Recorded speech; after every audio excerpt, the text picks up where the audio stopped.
গল্পের নাম সাহেবা, শক্তি, লেখিকা সানজিদা বিনতে সুফি, পর্ব সংখ্যা 33।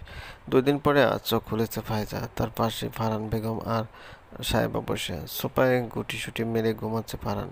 লম্বা শরীরটা সোফায় না আটার ধরন, অয়াগুলো বাইরে বেরিয়ে আছে। চোখে প্রচন্ড জ্বালা হচ্ছে। কয়েকবার চোখে পিটপিট করতে ফারহানা বেগম ফায়জার মাথায় হাত বুলিয়ে দিয়ে বললেন, কষ্ট হচ্ছে আম্মু? কোথায় কষ্ট হচ্ছে আমাকে বলো। ফায়জা কয়েক সেকেন্ড চোখ বন্ধ করে আবার করলো। ফারহানা বেগমের দিকে তাকিয়ে ইশারায় আশ্বস্ত করলো সে ঠিক আছে। সবাইকে পর্যবেক্ষণ করে তার আফসোস হলো এমন একটা সিদ্ধান্ত নেওয়ার জন্য। তার জন্য সবাই কতটা কষ্ট পেয়েছে সবার চেহারা দেখে বোঝা যাচ্ছে। দীর্ঘশ্বাস গোপন করে চারদিকে চোখ ঘুরালো। কাঙ্ক্ষিত মানুষটা কে না দেখে তপ্ত শ্বাস ফেলল। ভালোই হয়েছে সে এখানে নেই। সে নিজেও চায় না আদিবার তার সামনে আসুক।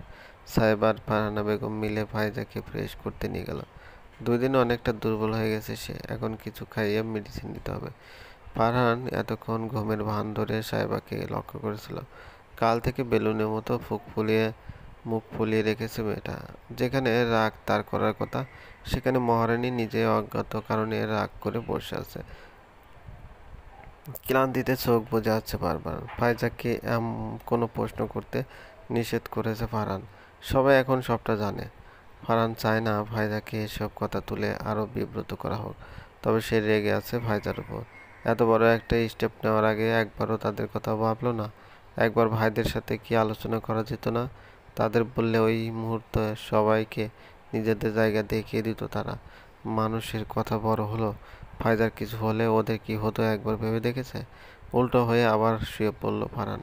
সে এখানেই থাকবে, কিন্তু কথা বলবে না ফায়জার সাথে। আর ধুলোরানীকেও সে দেখে নিবে, শুধু পরিস্থিতি স্বাভাবিক হওয়ার অপেক্ষা।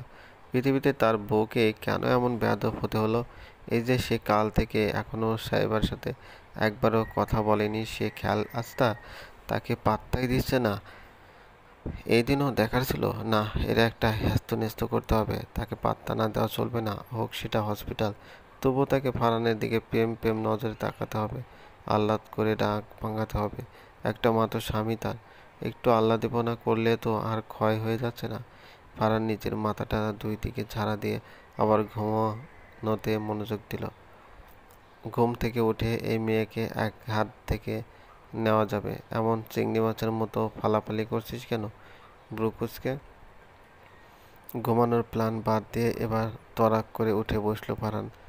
ফরহাদ এখনও তার ভ্রু কুঁচকে তাকিয়ে আছে। ফরহাদের দৃষ্টিকে সম্পূর্ণ উপেক্ষা করে আড়মোড়া ভাঙল সে। ফরহাদের দিকে তাকিয়ে জিজ্ঞেস করলো, খাবার নিয়ে এসেছো? আপুকে ফ্রেশ হতে নিয়ে গেছে। আপুর কয়েক সেট কাপড় আনার ব্যবস্থা করো।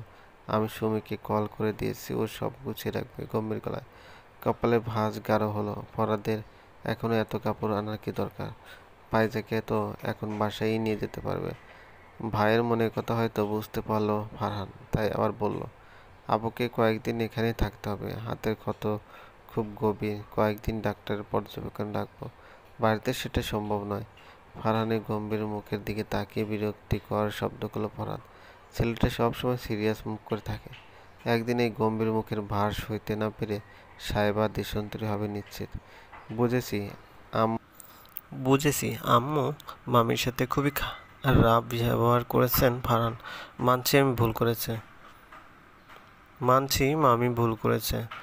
ফরহাদকে থামিয়ে দিল ফারহান। শক্ত গলায় বলল, ভুল নয় ভাই, অন্যায় করেছে সে। তার জন্য আমরা আজ আমাদের একমাত্র বোনকে হারাতে বসেছিলাম। এইটুকু তার প্রাপ্য। এখানে আদিবের দোষ কোথায়?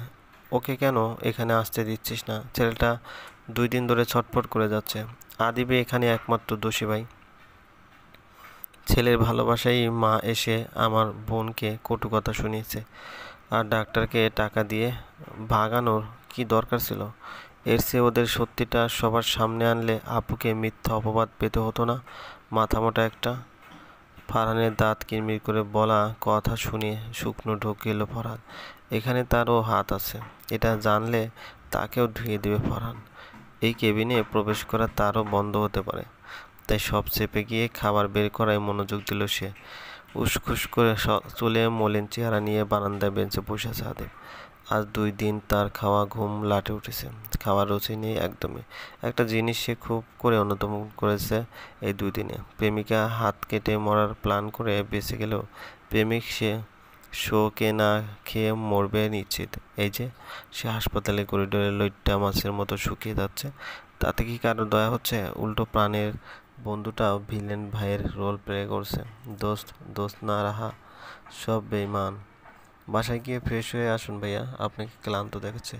নীতির কথায় চোখ খুলল আদিব। সাবা আর নীতি এখনো হলে ফিরে যায়নি। ফারহানদের বাসা থেকে এসেছে দেখে বোঝা যাচ্ছে। হাতে একটা কাপড়ের ব্যাগ, নিশ্চিত ফায়জার কাপড়। আমি ঠিক আছি। আদিবের মলিন কণ্ঠ শুনে মন খারাপ হয়ে গেল নীতির। দুদিনেই চোখে নিচে কালি পড়ে গেছে, পরনের শার্টটাও কুঁচকে গেছে। আপুর সাথে দেখা হয়েছে? আপু এখন জেগে আছে, আপনি চলুন না একবার দেখে আসবেন। নীতির করুণ স্বর শুনে মলিন হাসল আদিব। মেয়েটা তাকে নিয়ে টেনশন করছে, অথচ যাদের করার কথা তাদের কোনো হেলদোল নেই। আমার একটা কাজ করে দেবে নীতি? জি বলুন না ভাইয়া, অবশ্যই করে দেবো। ফাইজাকে খাইয়ে ফারহানের জন্য খাবার বানালো সাইবা। ফারহান তার দিকে তাকিয়ে। এভাবে তাকিয়ে থাকার কি হলো? সে কি নায়িকা হয়েছে নাকি? যাকে বিয়ে করবে তার দিকে এগিয়ে কেন তাকিয়ে থাকছে না? ফারহানের সামনে খাবার রেখে আবার গিয়ে ফাইজার কাছে বসে পড়ল সাইবা। থাকুক তাকে, তাতে তার কি? অসভ্য স্বামী ফাইজা জহুরি নজরে ওদের পর্যবেক্ষণ করছে তখন থেকে। মান অভিমানের পালা চলছে তা খুব বোঝা যাচ্ছে। ফারহান তার দিকে তাকাচ্ছেও না। কয়েকবার কথা বলার চেষ্টা করছে এসে, কিন্তু ফলাফল শূন্য। হতাশার নিঃশ্বাস ফেলল ফাইজা। ফারহান এখনো তীক্ষ্ণ চোখে তাকিয়ে আছে সাইবার দিকে।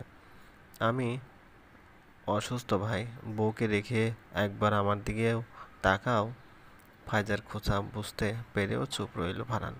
ফাইজা তাকে কথা বানানোর জন্য এভাবে কথা বলছে তা ভালো করেই জানে সে, তাই কিছু বলছে না। এদিকে সাইবার লজ্জায় লাল হয়ে গেল।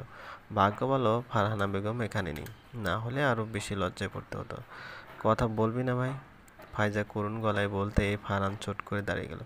কাউকে কিছু বলতে না দিয়ে কেবিন থেকে বেরিয়ে গেল। ফাইজা অসহায় চোখে তাকিয়ে আছে ফারহানের যাওয়ার দিকে।